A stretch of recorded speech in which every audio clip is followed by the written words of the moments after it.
Il presidente veneto Luca Zaia si schiera al fianco del governo e del ministro a 5 Stelle Danilo Toninelli, che nei giorni scorsi aveva parlato di pericolosa inadempienza da parte del Consorzio Venezia Nuova riguardo le mancate manutenzioni al Mose. Non conosco le convenzioni e la storia di questo paese anche recente ci insegna che bisogna leggere le carte prima di parlare. Quindi se il ministro dice questo immagino sia vero, non ho motivo di pensare che non sia così, che l'obbligo della manutenzione in itinere del cantiere non ancora concluso sia del Consorzio. Ma le preoccupazioni del governatore riguardano soprattutto il futuro dell'opera, la cui costosa gestione deve ancora essere assegnata. Mi inquieta però la fase 2, cantiere concluso e spese di manutenzione che ammontano circa quasi 100 milioni di euro.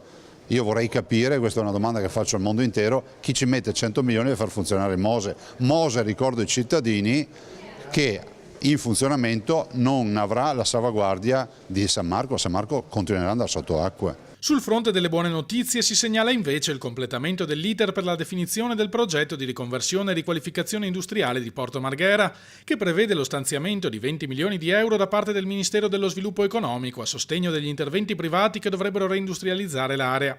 A questi si aggiungono finanziamenti per quasi 7 milioni da parte della Regione Veneto. Voglio ricordarvi che quei soldi erano persi e abbiamo recuperati. Ogni tanto magari cerchiamo anche di dare qualche buona notizia. Si parte da un progetto innovativo, Porto Marghera come sfida ovviamente la bonifica delle aree, io spero che si vada verso delle bonifiche light, nel senso light dal punto di vista di procedura, ma si bonifichi e poi magari entrino subito i privati perché quel polo deve comunque continuare a vivere.